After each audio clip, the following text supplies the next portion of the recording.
Olá, hoje no Mundo Político, debate sobre o financiamento das universidades públicas. O presidente da Comissão de Constituição, Justiça e Cidadania da Câmara, deputado Arthur Maia, anunciou a retirada da pauta da proposta de emenda à Constituição 206 de 2019, que autoriza a cobrança de mensalidade nessas instituições. Líderes da oposição e do governo chegaram a um acordo para adiar a análise da matéria até o próximo ano. O noticiário recente sobre a PEC reaqueceu, de qualquer forma, a discussão sobre modelos de financiamento do ensino superior público no Brasil e o seu papel no enfrentamento à desigualdade social. No início da semana, o tema foi pauta da nossa entrevista aqui no Mundo Político com o professor do Instituto de Pesquisa Econômica Aplicada e da Fundação Getúlio Vargas, Paulo Meyer. Conversa que você confere a partir de agora. A PEC 206, Paulo, prevê estabelecer que as universidades públicas passem a cobrar mensalidades, mas garante a gratuidade para estudantes que não tiverem recursos suficientes. O corte de renda, seria definido aí pelo Poder Executivo, cabendo a uma comissão das próprias universidades a análise de gratuidades e valores a serem cobrados. Qual sua visão, Paulo, sobre essa proposta? Ela tem problemas? Sim, ela tem problemas. Eu não gosto muito da ideia de pensar em mensalidade propriamente dita para a universidade pública. É uma barreira a mais para o acesso, né? A gente está precisando de mais gente fazendo curso superior, não menos, e uma mensalidade seria um obstáculo, mesmo prevendo situações em que a pessoa não precisa pagar, né?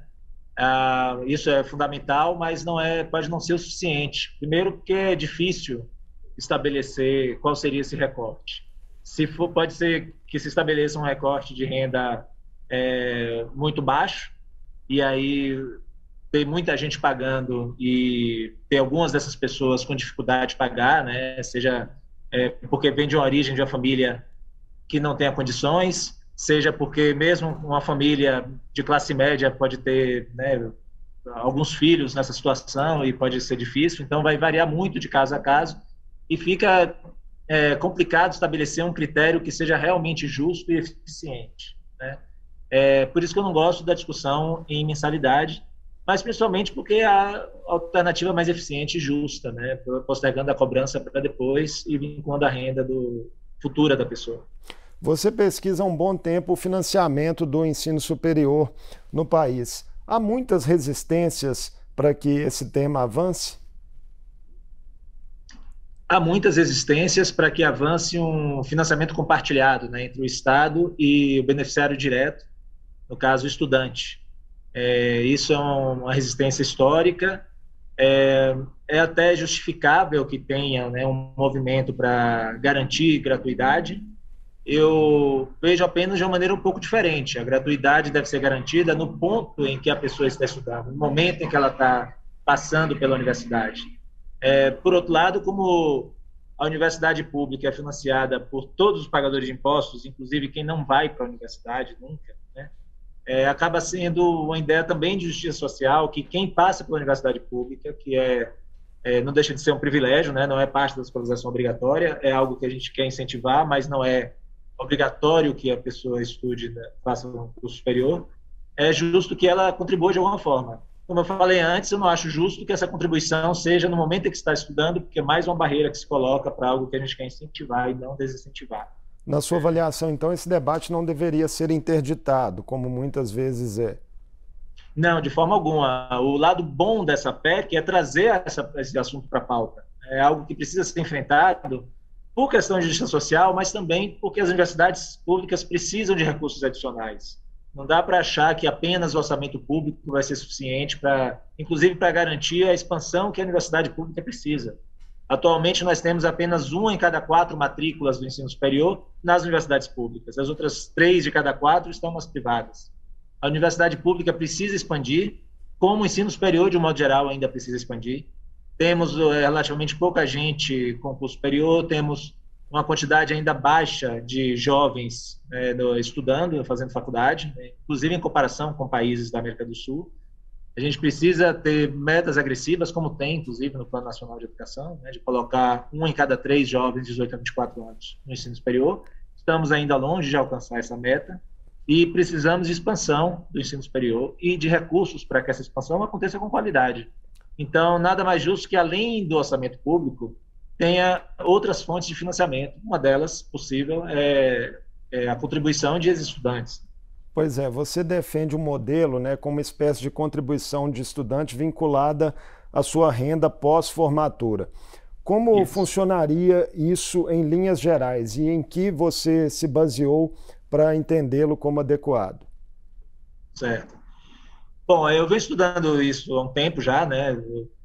Eu sou pesquisador de pé há 13 anos, mas antes mesmo de ser pesquisador de pé, né, em passagens por funções públicas no governo da Bahia e tal, eu já tinha, e desde a época de estudante também, eu já tinha um interesse em ver como outros países fazem isso, né? Eu conheci desde cedo a experiência da Austrália, depois da Inglaterra, que são 2 países que permitem que o estudante faça toda a sua graduação sem pagar nada e depois, quando conclui o curso, se ele tem renda compatível, ele paga. E esse pagamento não vem por um boleto ou coisa do tipo, né? Vem com desconto da fonte, né? Com a Receita Federal desses países atuando no recolhimento. Então, usam a estrutura que existe para recolher pagamentos de tributos na fonte, para recolher os pagamentos do financiamento que o Estado fez para esse estudante estudar, né? Então, é essa lógica que funciona na Inglaterra, é a lógica que funciona na Austrália, a Nova Zelândia funciona assim também. Tem outros países que vão na lógica de ter uma contribuição de ex-estudantes, mas de uma maneira um pouco diferente.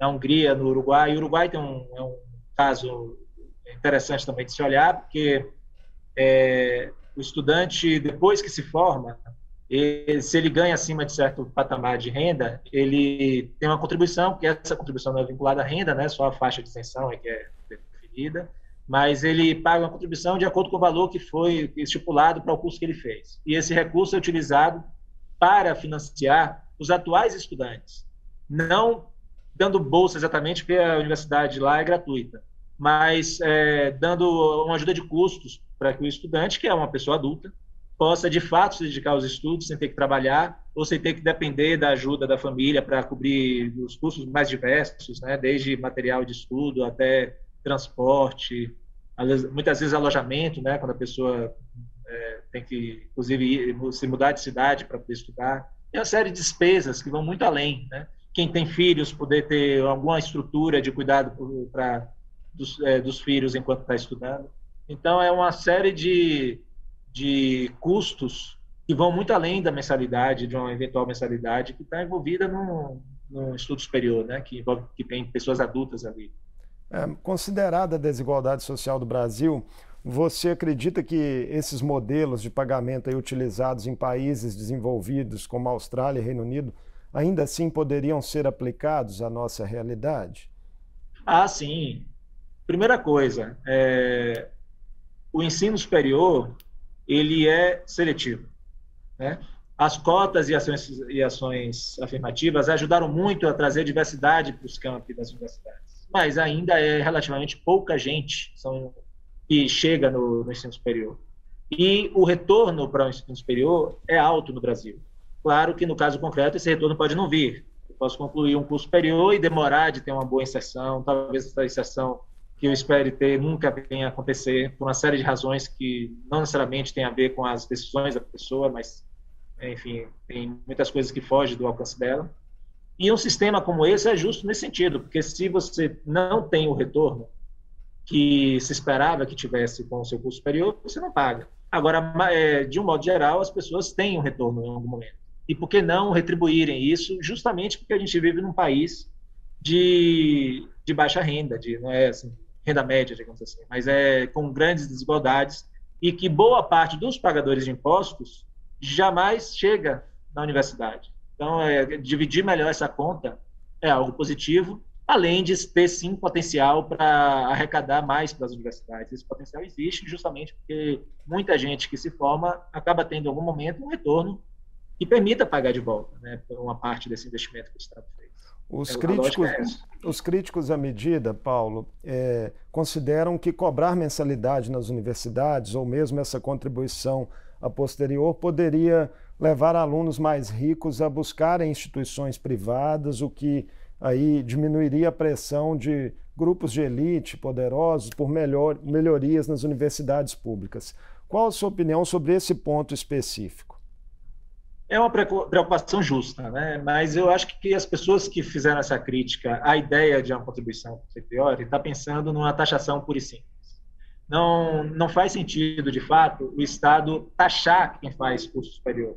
É algo que quer incentivar. É diferente, por exemplo, de taxar consumo de cigarro ou de bebidas, ou taxar atividades que são muito poluentes.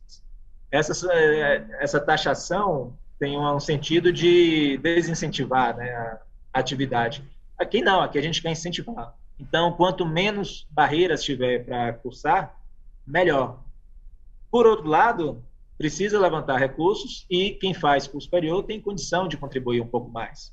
Então, a lógica aí não é de uma taxação, mas sim de usar o sistema tributário para recolher pagamentos vinculados à renda de ex-estudantes e ainda que se defina, né, define um prazo para esse pagamento ou um montante mesmo. Atingir um certo valor, não vai ser cobrado mais, porque o que está aqui não é taxar o ensino superior, é ter uma maneira eficiente e justa de recolher pagamentos. Podia ser definido como se fosse uma mensalidade. Vamos dizer que quem quisesse pagar já quando está estudando e pagar na forma de mensalidade, pudesse pagar também assim, em vez de pagar a contribuição depois. A contribuição é apenas um modo de permitir que o recolhimento seja depois. No hipotético caso, por exemplo, de um estudante de baixa renda que vem de uma família muito humilde, sim, que consegue ali cursar a sua universidade e que depois vai funcionar ali como um esteio de família. Não seria oneroso demais para ele ter que arcar com uma contribuição a posteriori? Eu entendo esse argumento. No limite, esse argumento valeria para qualquer coisa. Do imposto de renda que essa pessoa paga a taxas de cartório, certo? Mas é uma preocupação justa. E aí é que está. Dá para ter um desenho progressivo. O que é isso? As próprias... veja que a alíquota aí, nesse caso, é o ritmo de pagamento de uma dívida, né? Não é exatamente um tributo. Mas vamos pensar na forma de uma alíquota. Se essas alíquotas forem maiores, quanto maior for a renda, você consegue contornar esse problema que alguns críticos trazem. Então, se a gente pensar, só para ilustrar, certo? Que o sistema funcionasse da seguinte maneira: pegasse as mesmas faixas do imposto de renda, então a faixa de isenção é a mesma, e as faixas de cobrança seguem as mesmas do imposto de renda, mas cobrasse uma alíquota igual à metade da do imposto de renda. Aí, na prática, então, essa contribuição serviria como se fosse um adicional do imposto de renda até que a dívida estudantil fosse zerada. Alguém que ganhasse R$2.000 por mês ia pagar R$3,60 no sistema desse.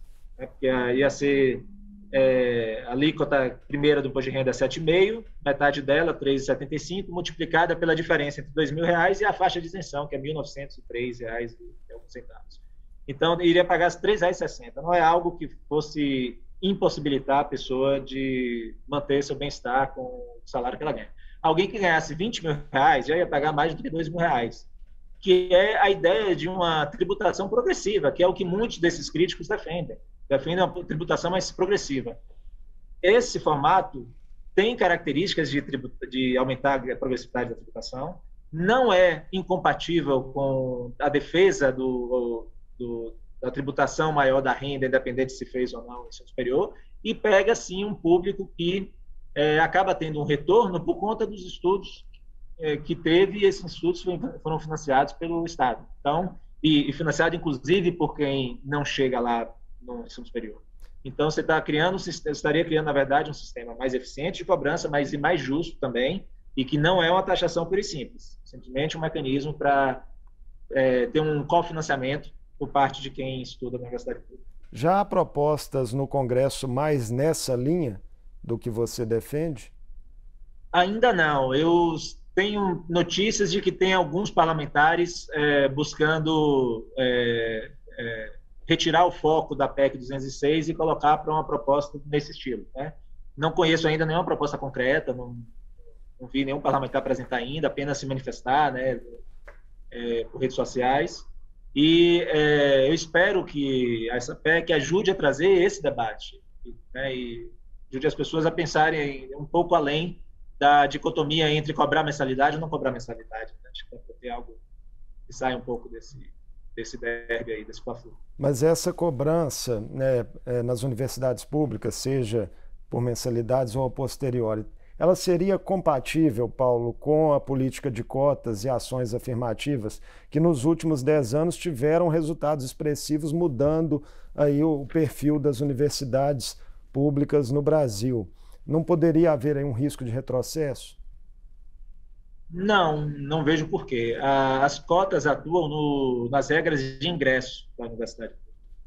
Elas precisam continuar existindo, são uma grande conquista, de fato. Né? Não sei por quanto tempo mais elas vão precisar existir, mas certamente por muito tempo ainda. E elas aumentam, como eu falei, a diversidade nos campi das universidades, elas alteram, né, as regras de ingresso, mas um sistema desse de contribuição a posteriori não tem nenhum impedimento de conviver com cotas. Simplesmente aqueles que concluíram e passam a ter uma renda razoável, né, uma boa renda, contribuam de alguma maneira.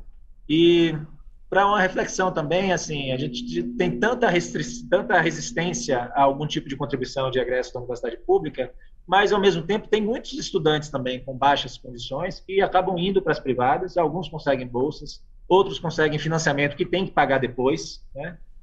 Tenham que ajudar suas famílias ou não, tem que pagar esse financiamento, e aqueles que nem isso conseguem e se viram como podem para pagar um curso, né, do jeito que dá.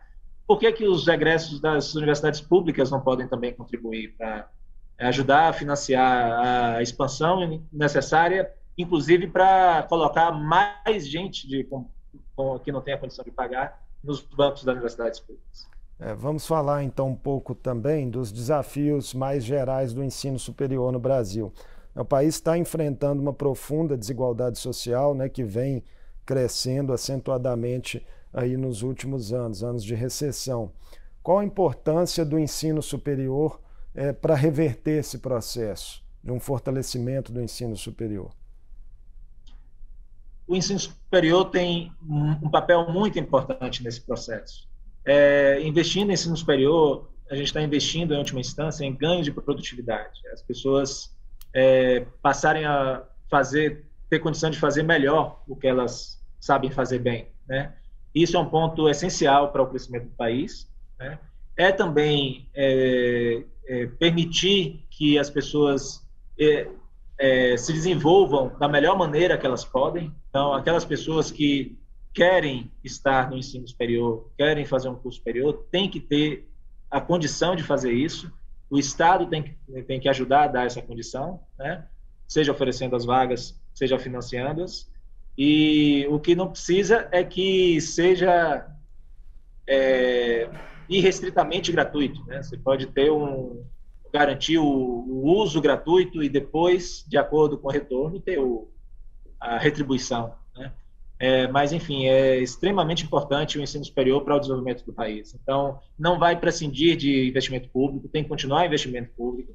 Quando houver espaço fiscal, que cresça o investimento público, mas precisa buscar fontes alternativas, fontes complementares, né, justamente para viabilizar uma expansão com qualidade. Senão a gente vai estar fazendo uma opção entre qualidade para poucos ou uma expansão sem qualidade. Dentro do acompanhamento setorial que você desenvolve de forma permanente, como a crise fiscal persistente no Brasil nos últimos anos tem impactado as universidades públicas? Perfeita essa pergunta. Bastante, tem impactado bastante, né? Como impacta em várias áreas. Então, nos últimos anos, o Estado brasileiro tem tido pouca condição de investimentos adicionais, né? Então, o que está fazendo é basicamente manter ou reduzir, né, os investimentos. A educação tem sido atingida também nesse cenário. As universidades públicas, pelo menos as federais, não têm sido mais atingidas do que outras áreas de educação. Toda a educação tem sido atingida com redução de recursos. mas especificamente nas universidades federais, o que tem acontecido de 2014 e 15 para cá é que o orçamento que é direcionado para gastos que a reitoria da universidade tem controle, né, desde pagamento de água e luz até algum investimento para algum projeto da universidade, esses gastos que são chamados de discricionários, eles têm cada vez menos recursos disponíveis para isso. Né? Quem faz esse repasse é o Ministério da Educação, tem reduzido esses repasses. Reduzidos esses repasses, pode ter sempre o questionamento da opção política, mas o fato é que não há muito espaço fiscal e há um crescimento nesse período das chamadas despesas obrigatórias, basicamente despesas que vêm de pessoal. A universidade qualquer coisa da educação é muito concentrada em pessoal, em gente, né? Intensiva em trabalho. E houve um aumento da quantidade de professores e de técnicos administrativos nas universidades na época do Reúne, final da década de 2000, início da década de 2010, e o que era justo que tivesse também, era uma política para expansão, mas esse tipo de expansão, o reflexo dura por vários anos. Então, o que acontece é que essas despesas com o pessoal têm crescido sistematicamente, e como não há espaço fiscal para fazer crescer também o orçamento para as despesas discricionárias, então alguma compensação que acaba sendo feita é justamente nas despesas discricionárias. Se não tem como cortar das obrigatórias, corta-se das discricionárias. Isso vem acontecendo sistematicamente desde 2014 ou 2015, e não vejo muito horizonte para que se reverta isso. E mesmo quando reverter, novamente vem o conflito distributivo de sempre. Na hora que tiver recurso, digamos, sobrando, novos recursos do orçamento público, para onde que vai canalizar? Será que a primeira prioridade vai ser a universidade pública ou tem outras mais que demandam ainda mais recursos? Então, mesmo que a gente venha voltar a experimentar em algum momento do futuro um pouco mais de espaço fiscal para investimento público, é importante que a gente já desenhe soluções para as áreas que podem obter outras fontes de financiamento e já começarem a fazer isso. E a universidade pública é uma dessas áreas. A revisão ou revogação do teto de gastos é algo a se considerar? Eu não vou entrar tanto no teto de gastos em si, mas tem um componente do teto de gastos que, sim, eu entendo que deva ser revisto. As universidades públicas hoje, as federais pelo menos, elas não têm nenhum incentivo a levantar recursos de fontes privadas.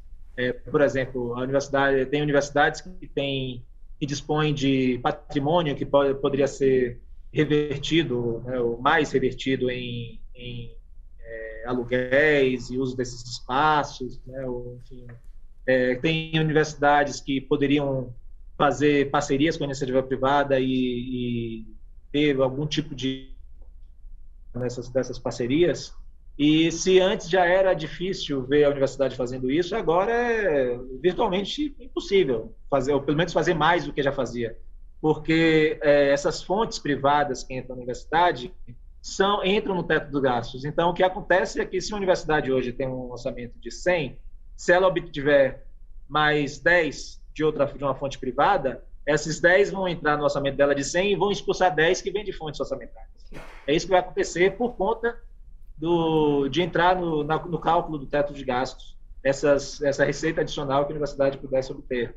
Então, esse aspecto precisa, sim, ser revisto. Não vou entrar deixar para outros profissionais aí discutirem o teto de gastos mais a fundo, de maneira mais geral, mas esse aspecto eu entendo que, sim, deve ser revisto em breve. E, Paulo, como estamos aí em um ano eleitoral, 2022, eleições gerais, qual a sua expectativa em relação ao debate público sobre educação, sobretudo na sucessão presidencial, né, considerado aí o ensino público superior? Bom, eu espero que as candidaturas que se confirmem apresentem, de fato, propostas tanto de expansão do ensino superior, mas propostas que sejam, claro, com responsabilidade fiscal e que não sejam refratários a debates de alternativas às restrições do orçamento público, porque certamente todo e qualquer candidato ou candidata tem noção já de que o Estado brasileiro passa por uma crise fiscal e mesmo se conseguisse sair dessa crise, o orçamento público continua sendo restrito para tantas demandas sociais que nós temos. Não somos um país rico, mesmo se fôssemos, ainda assim haveria um conflito distributivo, mas não sendo, esse conflito é maior ainda. Então, que eu espero ver propostas sensatas e que conciliem a necessidade de investimento público com o equilíbrio das contas públicas. A educação, de qualquer forma, merece mais prioridade, né, do que vem tendo. Com certeza. De toda forma, merece mais prioridade e é justo que se lute por mais recursos públicos também para a universidade pública. E não quer dizer que tenha que fechar os olhos para alternativas de financiamento adicional. Paulo Meyer, muito obrigado por sua participação conosco aqui no Mundo Político. Muito obrigado mais uma vez pelo convite, espero ter ajudado a esclarecer algumas coisas e colocado algumas pulgas atrás da orelha, assim, né? O debate nunca é de extremos, né? Caminho aí, no meio para a gente pensar. Grande abraço, até a próxima. Muito obrigado. Eu conversei com Paulo Meyer, professor e pesquisador do IPEA e da FGV. Falamos sobre o debate em torno de cobranças de contrapartidas financeiras de alunos pelo estudo em universidades públicas e dos impactos sociais que diferentes modelos poderiam acarretar. O Mundo Político fica por aqui. Obrigado por nos acompanhar e até o próximo programa.